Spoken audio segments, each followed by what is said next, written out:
बाळ, फ्रीजमधून श्रीखंड काढ ना. आम्ही पूर्वी घरीच बनवायचो श्रीखंड.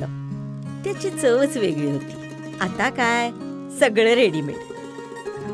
आजी, हे श्रीखंड खाऊन बघ. आज तुझ्या आईनं घरीच बनवलं की काय?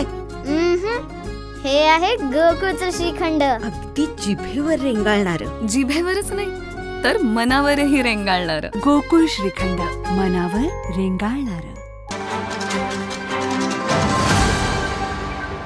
काही दिवसापूर्वी महाविद्यालयीन अल्पवयीन युवकाने वाहन चालवत असताना काही कॉलेजच्या विद्यार्थिनींना वाहनाने उडविले किंवा त्यांना अपघात केला आणि त्यामध्ये मुलगी मयत झालेली आहे. तर या अनुषंगाने कोल्हापूर शहर वाहतूक शाखा आणि जिल्ह्यामध्ये अल्पवयीन वाहन चालकावरती मोठ्या प्रमाणात कारवाई सुरू आहे. तर कोल्हापूर शहर वाहतूक शाखेकडून 2024 मध्ये असे जे अल्पवयीन चालक आहेत तर त्यांच्यावरती 271 वाहन चालकावर आम्ही केसेस केलेले आहेत आणि यामध्ये 13,55,000 रुपये दंड आकारण्यात आलेला आहे.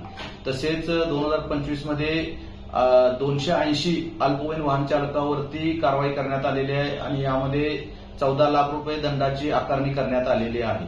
तसेच असे जे अपघात करणारे वाहन चालक आहेत अल्पवयीन वाहन चालक, तर यामध्ये जे अपघात करणारे चालक आहेत त्यांना 25 वर्षापर्यंत वयाच्या 25 वर्षापर्यंत कुठलंही लायसन मिळू नये याकरताही प्रस्ताव पाठवलेला आहे. तशी मोटर वाहन कायद्यामध्ये तरतूद आहे. तर ते प्रादेशिक परिवहन कार्यालयामार्फत तशी कारवाई चालू आहे.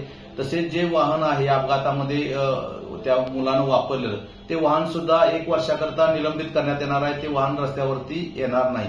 तर भविष्यामध्ये असे जे अल्पवयीन चालक आहेत तर यांच्यावरती मोठ्या प्रमाणात शहर वाहतूक शाखा असू दे किंवा प्रत्येक पोलीस स्टेशन जिल्ह्यामध्ये तर हे सुद्धा मोठ्या प्रमाणात त्यांच्यावरती कारवाई करणार आहे.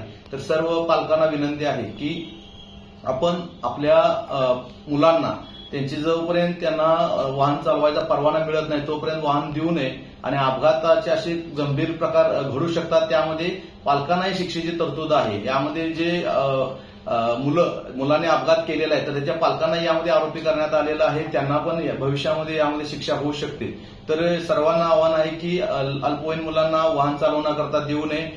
लायसन काढल्यानंतरच त्यांनी वाहन चालवावे. यामध्ये गंभीर शिक्षेच्या तरतुदी आहेत पालकांना सुद्धा. तरी सर्वांनी काळजी घ्यावी. कोल्हापूर शहर वाहतूक शाखेमार्फत अल्पवयीन वाहन चालकावर कारवाई करण्याची विशेष मोहीम सध्या सुरू आहे.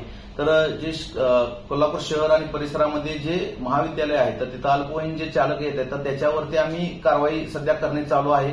असे जे हुल्लडबाज आहेत, हुल्लडबाज वाहन चालक आहेत ज्यांच्याकडे वाहन चालवण्याचा परवाना नाही, अल्पवयीन वाहन चालक आहेत तर यांच्यावरती आमची कारवाई चालू आहे. यामध्ये अल्पवयीन चालकाला 5,000 रुपये दंड आणि त्याच्या जे पालक आहेत तर त्यांना 5,000 रुपये दंड अशी आकारणी सध्या सुरू आहे. 10,000 रुपये आम्ही प्रत्येक जे वाहन चालक आहेत अशा अल्पवयीन त्याच्यावरती आम्ही आकारत आहोत आणि ही कारवाई आम्ही नियमितपणे करत राहणार आहोत. तर सर्वांनी काळजी घेऊन वाहन चालवावे.